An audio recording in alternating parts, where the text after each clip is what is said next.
عرصہ قبل مصر میں کھودائی کے دوران کچھ غاریں دریافت ہوئی ہیں کہ جن کے اندر سونے کی کرسیاں تھیں اور انسانوں کی ہڈیاں ملی ہیں۔ تو ہم تاریخ پڑھتے ہیں تو 6 صدی عیسوی سے قبل مصر میں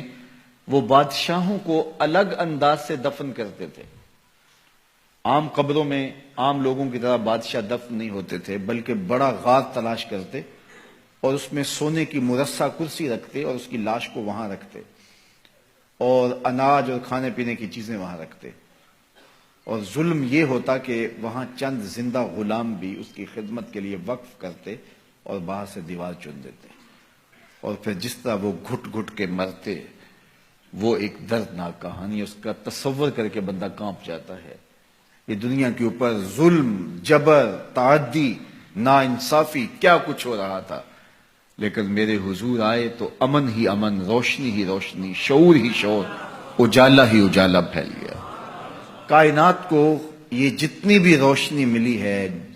آج چاہے کوئی کفر کا معاشرہ بھی ہو اور اس میں آپ کو خیر کی قدریں نظر آئی ہوں، تو وہ ساری قدریں میرے حضور کی دی ہوئی ہیں۔ سید سلیم گیلانی نے تو قلم توڑ دیا، نہ خرد کی روشنی تھی نہ جنوں کی آگہی تھی،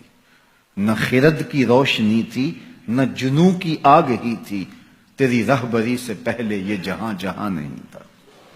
تیری رہبری سے پہلے یہ جہاں جہاں نہیں تھا، تیرے آستان سے پہلے کوئی آستان نہیں تھا، میں وہ زمین تھی جس کا کوئی آسمان نہیں تھا۔ تو زندگی کا سارا جمال اسی چوکھٹ سے نصیب ہوا۔ تو اس لیے ایک دن کا یا ایک شب کا محفل میلاد محدود نہیں رکھنا، بلکہ اپنی پوری زندگی پر محفل میلاد کو پھیلا لینا ہے۔ ہمارا رواں رواں شکرانہ ادا کرے، ہمارا طرز زندگی بتائے ہمیں حضور کے آنے کی خوشی ہے۔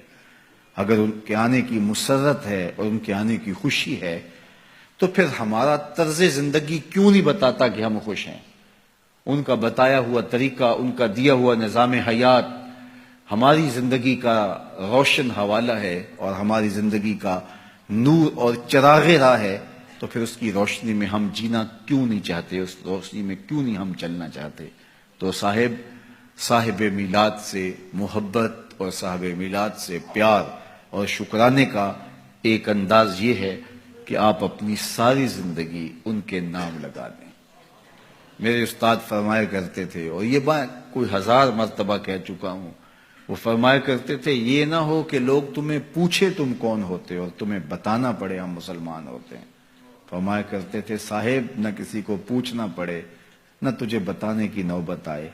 تمہاری وضع قطع ایسی ہو، تم دور سے آ رہے ہو، لوگ پہچان کے کہیں وہ دیکھو محمد عربی کا غلام آ رہا۔ لوگوں کو پتا ہو یہ حضور کا نوکر ہے۔ تمہارے سینے پہ حضور کے نام کا بیج لگا ہے اور تم دکان پہ بیٹھے ہو، لوگوں کو بے فکری ہونی چاہیے۔ اب اس سے 2 نمبر مال نہیں مل سکتا، یہ حضور کا عاشق ہے، کیونکہ اس کے سینے پہ حضور کے نام کا بیج لگا ہوا ہے۔ یہ کبھی بھی نہیں ہو سکتا جھوٹ بولے، یہ کبھی بھی نہیں ہو سکتا کم تولے، اس لیے کہ اس کے سینے پہ نام میرے حضور کا لکھا ہوا ہے۔ تو آپ کا عشق آپ کی صداقت کی دلیل بن جائے، آپ کا عشق آپ کے وعدہ پورا کرنے کی دلیل بن جائے۔ میرے حضور تو کسی سے وعدہ کرتے ہیں کہ میں تیرے آنے تک یہاں کھڑا ہوں، اور وہ جا کے بھول جاتا ہے، اور آقا کریم 3 دن تک کھڑے ہیں، 3 دن تک قضائے حاجت کے لیے جاتے ہیں، پھر آ کے کھڑے ہو جاتے ہیں۔ 3 دن کے بعد اچانک ایک دن وہ ادھر سے گزرا تو دیکھا حضور علیہ الصلوۃ والسلام کھڑے ہیں، سر پہ ہاتھ مارا، ہو یہ تو مجھ سے وعدہ کیا ہوا تھا۔ بڑا شرمندہ ہوا، آگے بڑھا تو اتنی صرف بات حضور نے کہی، تو نے مجھے مشقت میں ڈال دیا۔